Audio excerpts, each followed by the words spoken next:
Épisode 3 de la série sur comment créer et sécuriser un réseau à la maison. Dans cet épisode, je vais partager avec toi la configuration du pare-feu et les services que j'ai activés. Bienvenue sur cette chaîne, si c'est ta première fois ici, je travaille dans la cybersécurité depuis quelques années et je partage avec toi quelques astuces dans ce domaine et les technologies. Un pare-feu est un outil de sécurité qui agit comme une barrière entre ton réseau et les réseaux externes, y compris Internet. Son objectif principal est de contrôler le trafic qui entre et sort de ton réseau en fonction des règles de sécurité définies. En d'autres termes, le pare-feu permet de bloquer certaines cyberattaques. Je connecte un câble Ethernet sur le port MGT du pare-feu. Ensuite, je modifie la configuration IP de mon PC pour avoir une adresse IP dans le même réseau que le pare-feu. J'aurai l'adresse IP 192.168.1.10 et le pare-feu a par défaut l'adresse IP 192.168.1.1. Je vais changer cette adresse IP plus tard, ceci c'est juste pour la configuration initiale. Puis je me connecte à l'adresse IP du pare-feu. Les identifiants par défaut sont admin. Première étape, il faut changer son mot de passe. Je définis l'ancien et le nouveau mot de passe. Lors de la prochaine connexion, ce pare-feu va essayer le mode ZTP ou Zero Touch Provisioning. C'est une fonctionnalité qui permet d'automatiser et de simplifier le processus de configuration initiale d'un appareil. En entreprise, cette technologie est utile pour déployer rapidement des appareils dans des sites distants sans intervention technique locale. Je n'aurai pas besoin de cette option, je clique sur le mode standard. Ceci va entraîner le redémarrage du pare-feu. Je suis allé sur le site du support pour enregistrer l'appareil. Il faut créer un compte et fournir des codes liés au pare-feu lors de l'achat. J'ai ajouté un serveur DNS pour la récupération des mises à jour.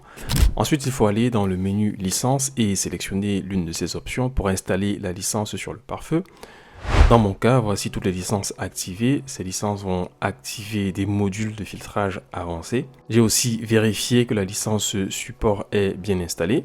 Je configure le téléchargement et l'installation automatique des mises à jour. Pour cela, je vais dans Device mise à jour automatique. Je clique sur cette option. Je configure l'installation des mises à jour tous les jours à 1h30. Il est recommandé d'analyser les nouvelles applications avant installation, mais dans mon cas, je ne suis pas sur un environnement critique. On n'oublie pas d'enregistrer les modifications. Quelques secondes plus tard, si tout s'est bien passé, tu dois voir le message succès. Un agrégat de ports est une technique permettant de combiner plusieurs ports physiques pour créer une seule liaison logique à bande passante plus élevée. Dans mon cas, l'agrégat contient 2 ports physiques sur chaque appareil. Si l'un des ports de l'agrégat tombe en panne, l'autre continue de fonctionner. Et pour mettre en place cet agrégat, j'utilise le protocole LACP. Je reviens sur le switch pour configurer cet agrégat. Je vais créer un port logique en assemblant les ports physiques 15 et 16 du switch. Sur le pare-feu, il faut aussi créer un agrégat de port. Je clique sur ce bouton. Je définis un numéro pour cet agrégat. Ce sera une interface de niveau 3. Et dans l'onglet LACP, j'active LACP. Je reste sur le mode passif avec une vitesse de transmission rapide. Puis je clique sur OK. Ensuite, j'ajoute les 2 premières interfaces dans cet agrégat.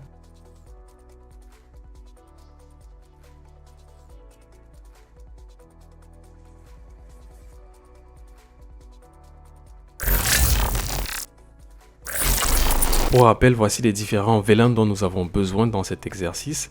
Le pare-feu va jouer le rôle de passerelle par défaut. Je sélectionne l'agrégat et j'ajoute une sous-interface par VLAN. J'ajoute un numéro, puis le numéro du VLAN. Pour cette interface, ce sera 10.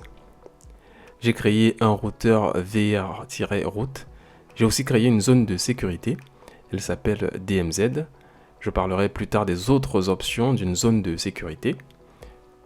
Ensuite, je vais dans l'onglet IPv4, je définis l'adresse IP du pare-feu. Dans l'onglet avancé, j'ajoute un profil de gestion pour autoriser le ping de l'interface. Ce sera nécessaire pendant la phase de test. Voilà, on a créé notre première sous-interface sur cet agrégat. J'ai répété ces opérations pour les autres sous-interfaces. Voici le résultat final. J'ai ensuite enregistré les modifications. J'ai aussi ajouté une interface pour l'accès à Internet. Donc voici toutes les interfaces configurées. tout est vert. Je reviens sur le switch et je positionne le port 9 dans un VLAN spécifique en fonction de mes tests. Ici, ce sera le VLAN 10. Quand j'ai branché un PC sur ce port, j'ai défini son adresse IP. Puis le ping de ce PC vers l'adresse IP du pare-feu a fonctionné. J'ai refait le même test pour les autres adresses IP. Donc à chaque test, je prends une adresse IP dans le même réseau qu'une interface du pare-feu. Je fais les modifications nécessaires sur le switch, puis je fais un ping du PC de test vers l'interface du pare-feu. Pour le point d'accès Wi-Fi, le port sur lequel il est connecté sur le switch est dans le VLAN admin. Et ensuite, il faut soit autoriser tous les VLAN ou un sous-ensemble de VLAN. Dans mon cas, ce sont les VLAN liés aux 3 SSID que nous avons créés dans l'épisode précédent. Pour le moment, j'ai laissé Allow All. Je reviens sur le pare-feu pour ajouter une route par défaut. Ce sera l'adresse du routeur de mon opérateur internet. J'appelle l'objet route défaut, destination 04x/0 pour dire tous les autres réseaux que ce pare-feu ne connaît pas. L'interface sera Ethernet 1/3. Le prochain saut sera une adresse IP et j'ajoute l'adresse IP de mon fournisseur d'accès internet. Prochaine étape, on va configurer un serveur DHCP pour la configuration IP automatique des machines qui vont se connecter sur le réseau. Le pare-feu joue le rôle de serveur DHCP. Ici, je crée un serveur DHCP pour les machines qui seront dans le même réseau attaché à cette interface, c'est-à-dire 172.16.10.0/24. Les machines auront une adresse IP entre la 172.16.10.5 et la 172.5.10.150.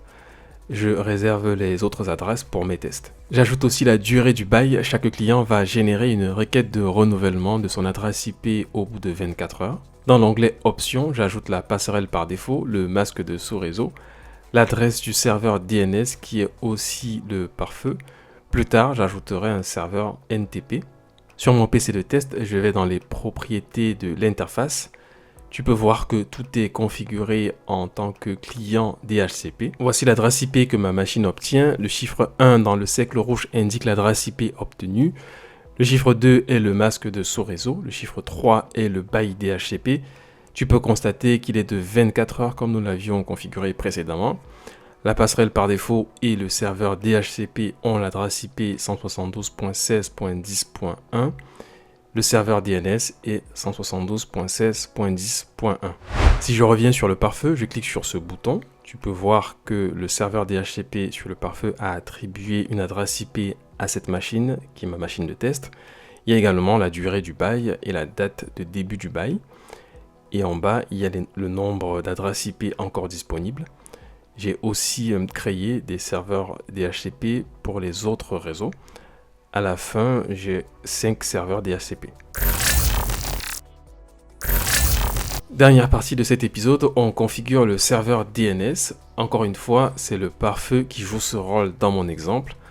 Un serveur DNS permet de faire la correspondance entre un nom et une adresse IP. Ici, je crée un serveur DNS pour les machines du réseau 172.16.10.0/24. L'interface AE1.10 du pare-feu est dans ce sous-réseau.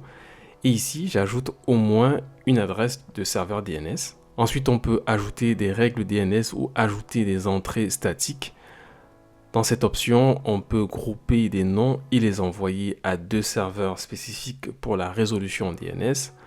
Dans la deuxième option, le pare-feu va directement faire la résolution pour un nom spécifique, par exemple pour des domaines locaux. On peut aussi utiliser ces 2 champs si par exemple on souhaite contrôler l'accès à certains sites qui peuvent être malveillants. Pour protéger les utilisateurs, le serveur va résoudre un domaine public par une adresse IP qu'on contrôle et on peut ainsi rediriger l'utilisateur vers un site sûr ou vers un message d'avertissement. Ensemble, pour résoudre un nom, le pare-feu regarde d'abord dans ces 2 onglets. S'il n'arrive pas à résoudre, il envoie la requête DNS aux 2 serveurs déclarés dans primaire et secondaire. Enfin, j'ai créé un serveur DNS par sous-réseau. Voici la liste complète. Petit récapitulatif de ce qu'on a mis en place. J'ai configuré le pare-feu, ses interfaces, les zones de sécurité, la route pour aller sur Internet. J'ai aussi ajouté un serveur DNS et un serveur DHCP dans chaque zone de sécurité.